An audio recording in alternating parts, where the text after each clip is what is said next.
కొనుగోలును ఆశీర్వదించడం అంటే సెకండ్ ఐశ్వర్య సూత్రాల్లో రెండోదండి.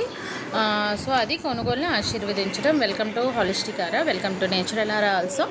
సో కొనుగోలుని ఆశీర్వదించడం ఏంటంటే మనం రోజు జీవితంలో చిన్న చిన్న వస్తువుల్ని కొనుగోలు చేస్తుంటాం. డైలీ ఒక కూరగాయలను లేకపోతే ఏదో ఒక వస్తువులను మనం డైలీ కొంటూనే ఉంటాం కదా. సో కొన్నప్పుడు వాటికి మనం విలువను జోడించాలన్నమాట. మనం కొన్నందుకు వాటికి అది మనకు ఉపయోగపడుతుంది కదా. సో మనం ఉపయోగపడుతుంది, దాని అవసరం మనకు ఉంటుంది, మనం దాన్ని వాడుతున్నాం కదా, దానికోసం అని దానికి కృతజ్ఞత చెప్పాలి, ఆశీర్వదించాలి. అయ్యో ఎందుకు కొన్నాంలే, డబ్బులు అయిపోయింది అన్నట్టు మనం ఫీల్ అవ్వకూడదు అనమాట. ఇప్పుడు మనం ఒక ఫోన్ తీసుకుంటాము. ఫోన్ వల్ల మనకి ఎన్ని లాభాలు ఉన్నాయి. మన నెట్వర్క్ని బిల్డ్ చేసుకోవచ్చు, చాలామంది వర్క్ చేస్తారు. నెక్స్ట్ దానివల్ల మనకి మనీ ట్రాన్స్ఫర్స్ చేస్తాము, చాలా చాలా యూజెస్ ఉన్నాయి.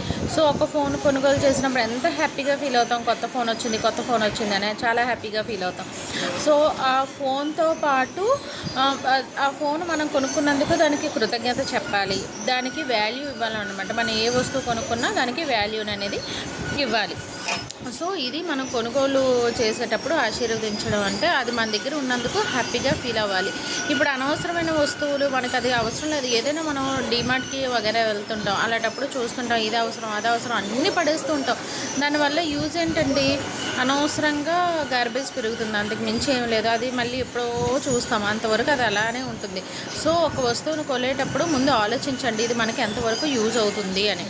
సో దాని యూసేజ్ ఎక్కువగా ఉందనుకోండి తీసుకోండి, లేదు అన్నప్పుడు మనం ఏం చేయాలంటే నెక్స్ట్ టైం వచ్చినప్పుడు ఆలోచించి కొందాంలే, లేకపోతే మొత్తం షాప్ అంతా తిరిగి వచ్చే తర్వాత చూసుకొని కొందాంలే అనే ఆలోచన వచ్చిందనుకోండి, మీరు అంతా షాప్ అంతా చూసుకొని డిమార్ట్ అంతా, ఎగ్జాంపుల్కి డిమార్ట్ అంతా సూపర్ మార్కెట్ అనుకోండి, అదంతా చూసుకొని వచ్చేటప్పటికి మీరు